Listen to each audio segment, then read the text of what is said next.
Welcome to the Biz Bash podcast, where we make biz strategy a piece of cake. I'm Elizabeth. And I'm Cami, but you might know us better as Eliza Ann Calligraphy and Cami Monet. We want to help you, our fellow stationers, artists, and calligraphers, confidently build a profitable and personality-driven creative biz. We're here to share our honest-to-goodness advice and actionable strategies for ambitious artists. So put on your party hat, quit being a procrastinator gator, and let's get this party started.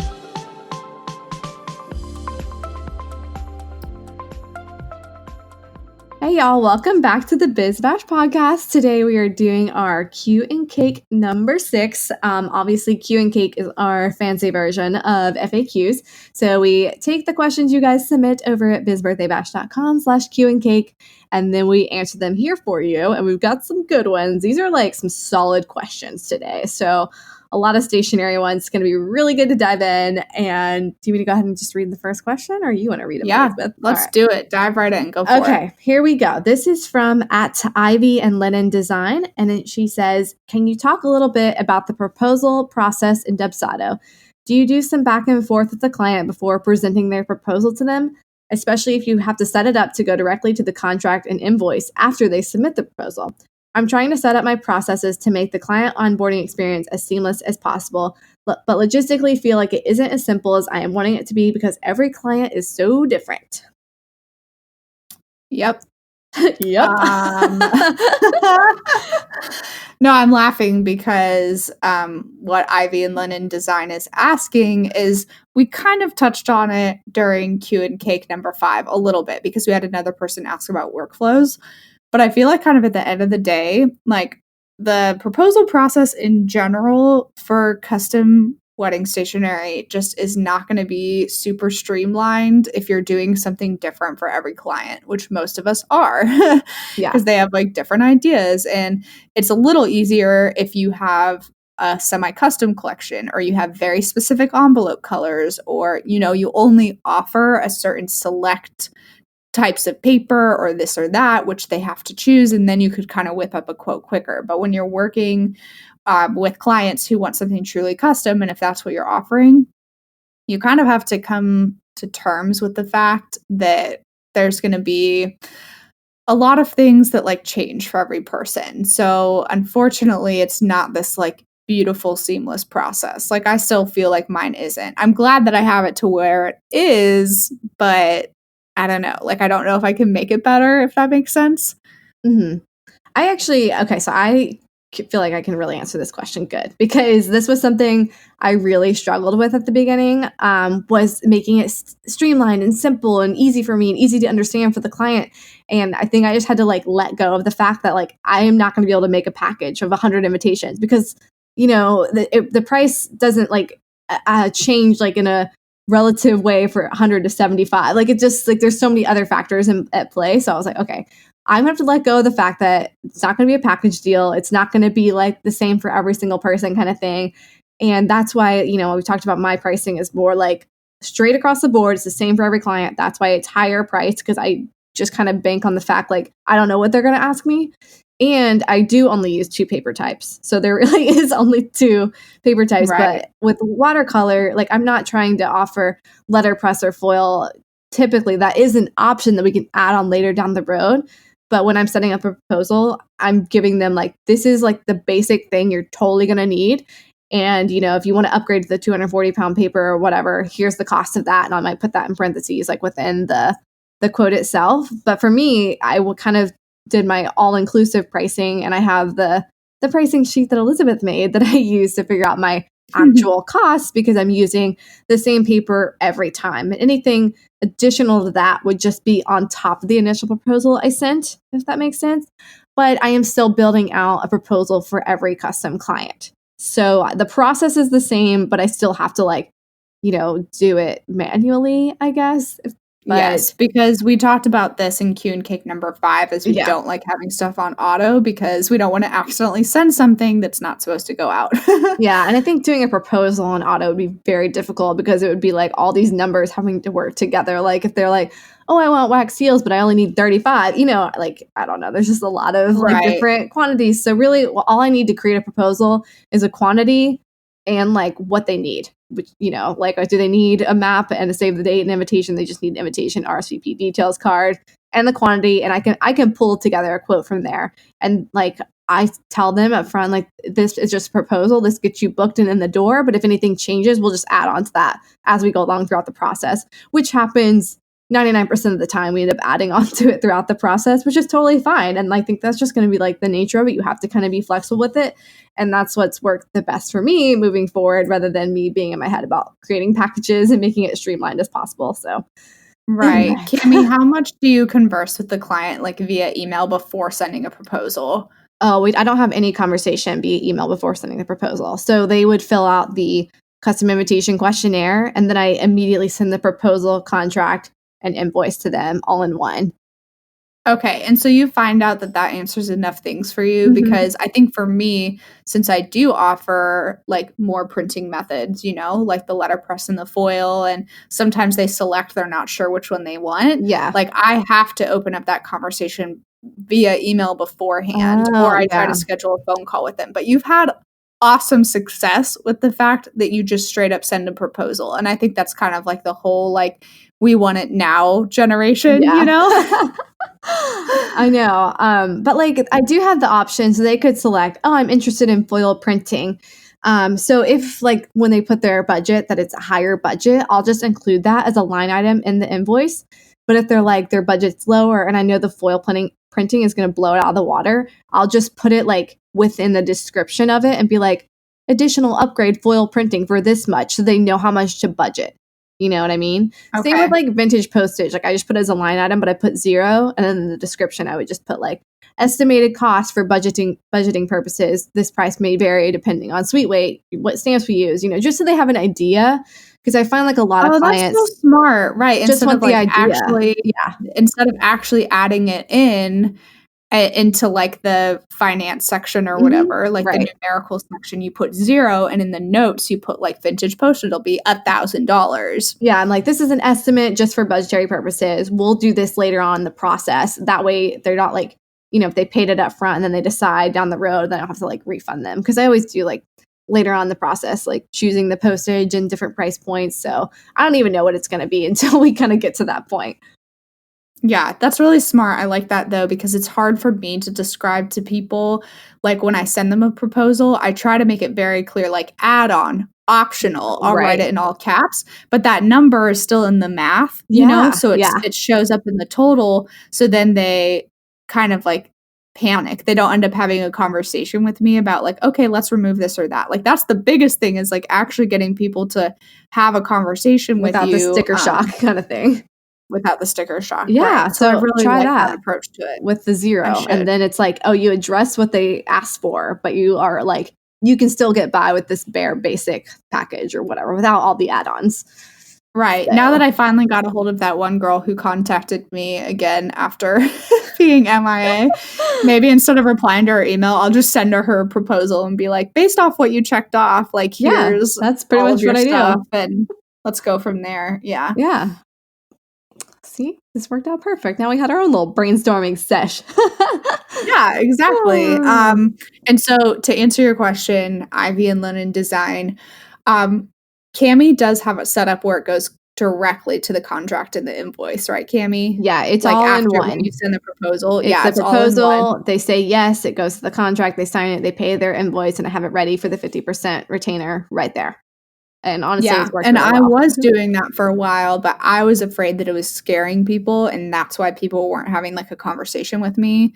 So I'm a little too much of an experimenter. Sometimes I feel like I just need to stick with something because I'm afraid if it's like broken. Yeah. Because the last time I did it, I sent the proposal just the proposal, to just get an answer from them. Like, yes, I'm ready to move forward, or no. They said yes. Sent them the contract and the invoice, then like a follow-up separately. And then they were like, oh, we have to like decide now or like review our numbers. And so then I was super confused because I was like, you said yes on the proposal. So I don't know. This is all to say like Cami and I do little things differently. I'm still kind of experimenting. Cami, you've kind of like honed in on that. It totally works for you. But Yeah, I think you really do have to kind of figure out what's going to work for you and your clients. And, the proposal is kind of like this key part, because if you don't like nail that, then you're not going to book a client. So you really kind of like work, like that is something you do want to focus on, is making it like, I always say, make it as easy as possible for them to give you money, basically. So keeping that super simple, I just try to break it down. And that's why I went with the all-inclusive pricing, because I didn't want to have a ton of back and forth, because I get bogged down in that. I don't want them to be coming back to me with like changes on, oh, well, what if it's this? Like, what if we do this instead of this? And then I'm creating 18,000 quotes kind of thing. So, oh, right. Because you're saying all inclusive, like, because for me, there's an upcharge for pet portraits and venue illustrations. Mine's but like for you, there's across the board, it's all the same. So, Yeah. because I hate doing back and forth stuff. So, I know. I'm like tempted to do that, but then I have to like raise the price for everything. Yeah, I know. It is weird for sure. Like, I was kind of scared to do that way, but I don't know. It's kind of worked for me. Yeah, it's been working. I mean, you do so much amazing like custom art. That's what people are coming for you anyways. Yeah, I think there's kind of expected there's going to be watercolor involved. So yeah, totally. Oh. Okay, so our next question here is from SE Hunt Design. And she asks, what is the process when offering assembly and mailing for suites? Do you send a final sample to the couple before sending all of them out so that they can see it? Or do you assemble stuff, do all the envelopes, and then have the client send out the final product? Well. Yes. We do both of those things. I've definitely had success sending my things to the client for them to assemble and send it out themselves. I make like a cute little video showing them exactly how to do it, so there's no confusion. But Cami, I know that you just literally are assembling and mailing everything for your clients. I do all the mailing because I don't like shipping them to the client and I don't trust them to do it themselves. So, but that has honestly been a huge selling point for me. Like, the clients who are coming to me love that I'm doing it all. Like, they're hands off. Like, typically they're very busy and they just don't have time. So I do all the mailing. I've only mailed or shipped one suite to a client for them to mail because they wanted it to go through their post office and have that postmark instead of Florida. Maybe they had something against Florida. I don't know, but that's the only time. Oh, and I had to mail a bunch to Bermuda because she was mailing them all to people who were in Bermuda. So it just made sense to do that instead of trying to send them all through the post office. Yeah. Okay. So and we both use my USPS mailing agreement, which is on my website if anybody wants that. We will link that here too for you guys. Yeah, that kind of protects you from, I don't know, the crazy things that happen with USPS that are not like your liability. Like, you can't control. Planning on mailing out a suite for a client, you better get this contract. Like, I mean, it is going to cover your booty for sure. Like, you got to have it. I feel so much more comfortable sending out my stuff with it. So thanks to Elizabeth for her lawyer brain and writing that out. Yeah, okay, you're welcome. Let's keep working backwards with this question. So, do you send a final sample to the couple before sending them all out so they can see? And I don't. No. I think I've maybe had that asked for like once, and since she was a local, it was like really easy. But no, otherwise, because of like the mock-ups and all those things that I'm creating, I'm hoping and trusting that they'll kind of like understand exactly what they're getting. So right. Yeah. And I post when I get the stuff in from the printer or whatever, I usually am posting it on stories and they see it and they get all excited. But I don't ever mail a sample to them. Most of the time we don't have the time frame in place because it dilly-dallied around a little bit. So yeah, I always just kind of go for it. Okay, so next question from there. What is the process when offering, assembling, and mailing for suites? So obviously, I used to have on one of my proofs, like, oh, do you want me to handle mailing for you or do you prefer me to ship it to you? Like, this was on like the final proof form, but now that's just kind of understood I'm going to mail it for them. Like, we already kind of go over that. So I think it's either you give them the option and maybe that's just a simple email and then, have the contract for them to sign if you are doing the mailing for them. Or Elizabeth, you've sent it directly to them for them to assemble as well. So that's just something you discussed up front with them, how they wanted to handle it. Yeah, I think it was it's part of the discussion because on my form, they check off whether or not they want assembly and mailing in the process because that's like a pretty hefty upcharge. I tend to calculate that at about $5 per suite. So if like someone had $100 or had 100 suites, excuse me, they'd be paying me $500 to handle that for them because it's a super time consuming process. So for the Yes. people who maybe don't have the budget to do the assembly or, want to be able to do that themselves, I want them to have that option. But now I'm thinking these people have too many options, Cami. Like maybe I'm like, it's everything or nothing. Like, Yeah, I don't know. Maybe you don't need to have as many options because think about like when you have too many options, you get overwhelmed and you're like, I'm just not going to do any of it. Like too many options. Like, like mine's like one and done. There is no like options or anything. Like this is what we're doing. I'm gonna have to take a look at your intake form again. Okay, I'll do it. I'll send you my good. proposals too with like the zeros so you can see what I've been doing. Okay. Next question, I think we covered that. This is from FM Rams on Instagram. And this person says, when you do custom work such as hand-lettered invitations, how do you show your examples / progress / concepts to the client? You can't see them in person, so does a digital picture really show your hand-lettered work that well? I guess I am asking, how do you know they will be satisfied with the custom hand-lettered work once you actually mail the stuff to them? So this is a little bit of what we were talking about just now in terms of mock-ups, like trying to create a digital visualization, not like a picture. So, because I feel like what she's asking is like literally taking a photo and like sending it to the client. Yeah. But what you need to do is create a digital mock-up in Photoshop or Illustrator or whatever program you like to use that shows them the concept and how it will appear when it's actually produced. This in itself is kind of like a whole art, but Design by Lainey actually has an awesome resource on creating mockups. So if you haven't checked her out before, like I feel like that's kind of the best place to go. Honestly, when anyone asks about mockups, I just like send them there now. I'm like, go look at Lainey's website. She has like a really good resource. Yeah. But I think also if she's asking about like envelopes, because that's, you know what I'm saying? Well, this is a customer's hand-lettered invitation. Well, she's saying hand-lettered invitation, so I was thinking that she hand letters I see. the design for the invitation, I see. unless she's hand lettering every single one, which is intense, which we recommend you get them printed if that's the case. Yeah, so if you're doing just invitations that have calligraphy on them, obviously the mock-ups, the proof forms, which we both do, that's who all is, through Dubstato, and then so hand-lettered work like if you're doing envelopes, well, Elizabeth, you have more experience with that because I don't really do as many hand-lettered envelopes. You just pick a style and then they just know your work and you go from there. Obviously, you're not seeing a picture of everyone. Right. My envelope addressing page on my website shows my different styles. So I'm like, choose the style you want. I'll address your stuff like this. And most people understand like common human sense that obviously each one of them will look different because it's a different name and address. Right. I've never had like problems come up where someone's like, oh my God, this looked completely different from what I expected. Like I've never gotten feedback like that, luckily.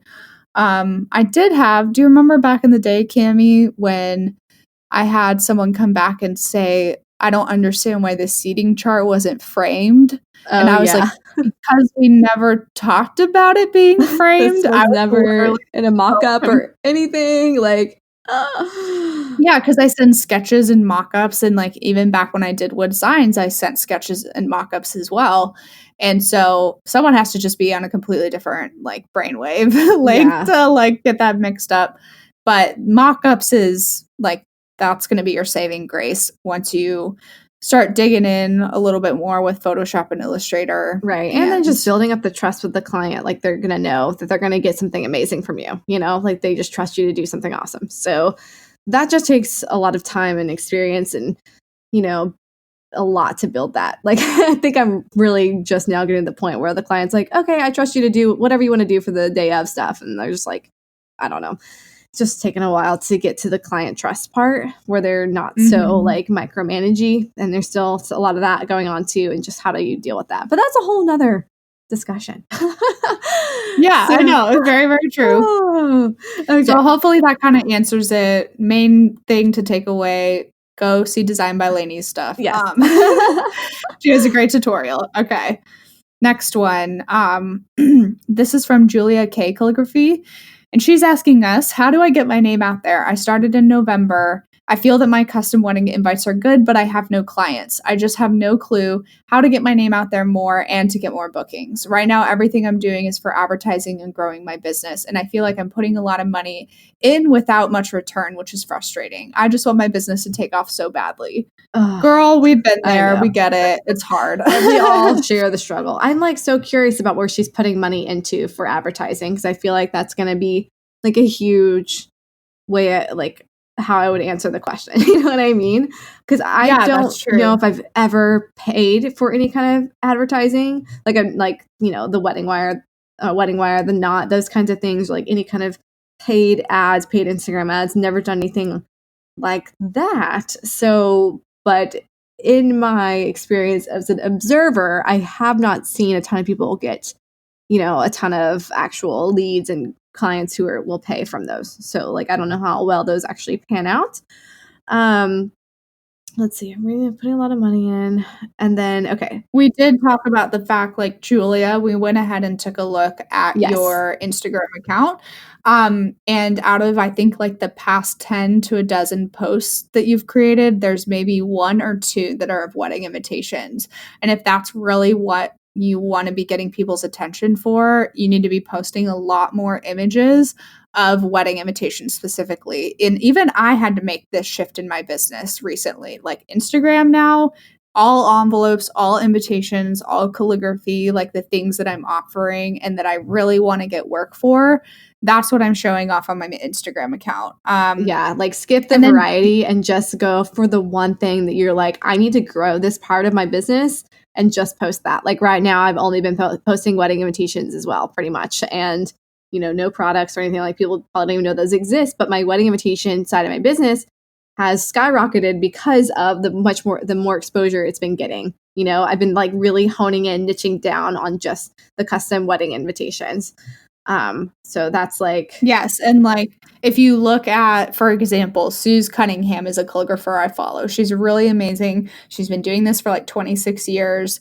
Her Instagram account is literally calligraphy every day. Like whether she writes out a word, she writes out a quote, or she's doing an envelope, that's what she's showing every single day, because like that's what she does and that's the work that she wants. Yeah. So don't feel like pressured to post something and just choose something random to post. Like try to be a little more intentional, and it's okay to show something more than once. Mm-hmm. Like lately I've kind of been like, screw it, I'm going to post about this invitation suite like 5 or 6 times. Like I'm going to sprinkle it throughout my feed. I know there's certain ones I posted about more than that, but no one else people just notices. Have to see those things. No, yeah, exactly. And like if you were to go to my feed, you'd be like, oh, okay, like that's the same and that's the same. But at the end of the day, like I just want people to know I create wedding invitations. Yeah. And I think we all also get sucked into the whole, especially as millennials, that like Instagram is the way, quote unquote. Right. When a lot of it comes down to networking and finding people local and like making relationships. And like example for me, I'm getting ready to join this like professionals group. I'm probably younger than everybody by like 2 decades, no joke, maybe more than that. But I want to be part of that group because those are the people I need to be talking to. Those are the people that have successful careers, that are, you know, have been doing what they're doing for a while and have kids getting married that they're paying for their weddings. Like those are the people I should be talking to and I should be networking with. Your ideal client might not always find you on Instagram. And even if they do find you on Instagram, it might be their mom or dad paying for it, and then they have to convince them. Yeah.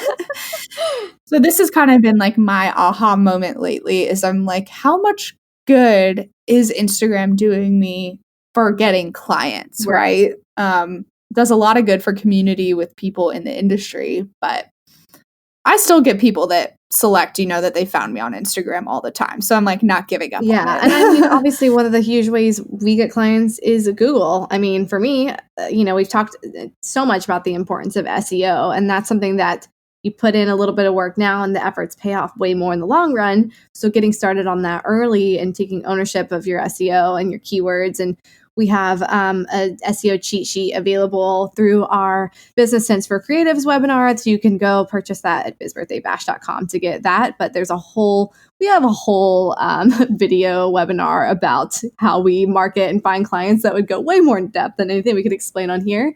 But, one of my biggest things when people ask, like, how come I'm not finding clients is like focusing on finding your unique style, your unique selling point that's going to differentiate you from anyone else out there, where you're the only person they can get this one thing from and you become known for that thing.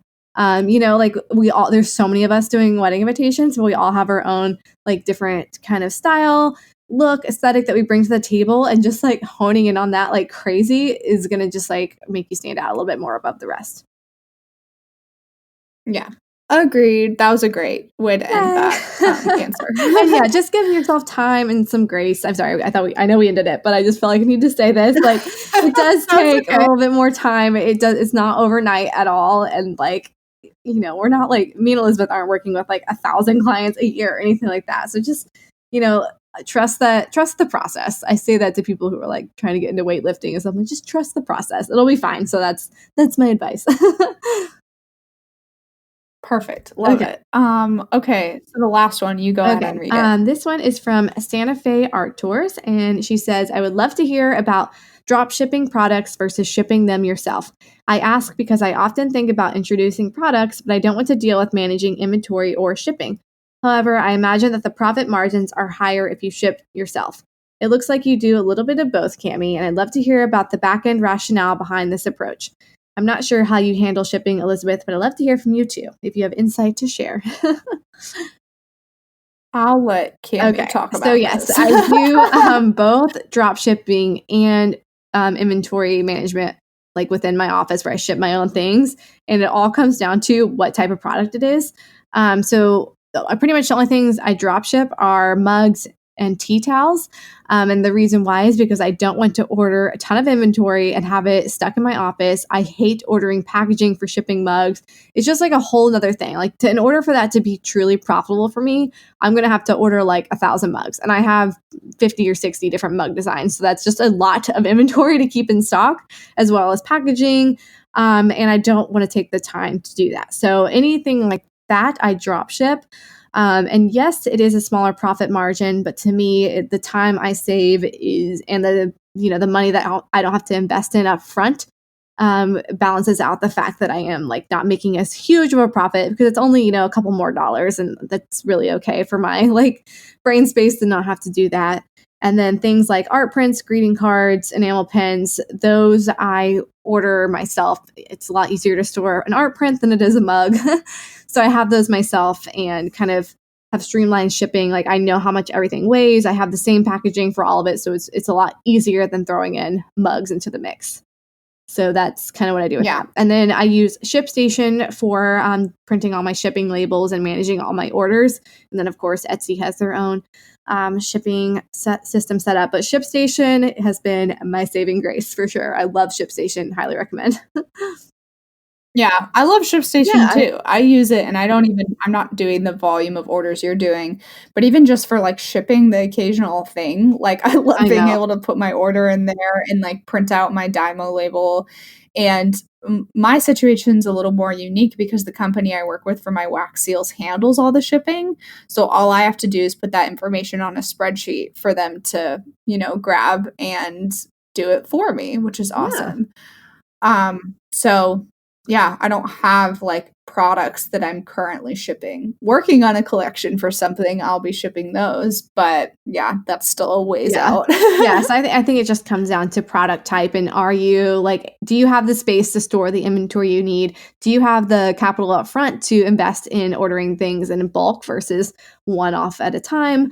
And then do you have the time to handle all of it? So that's kind of the 3 questions you should ask yourself when it comes to drop shipping versus taking care of it yourself.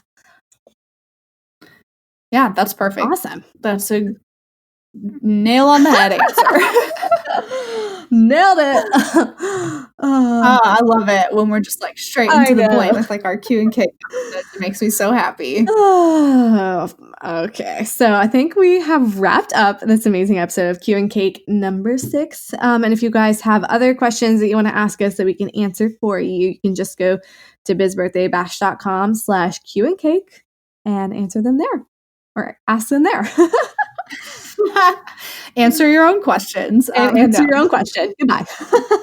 Yeah, and if you like the Biz Bash podcast, give us a rating and review on Spotify. On iTunes. Sorry about that. And that allows other people to find us and listen to the podcast. And just thank you if you're enjoying it. We love you guys. Why are we so awkward at the end? I don't know.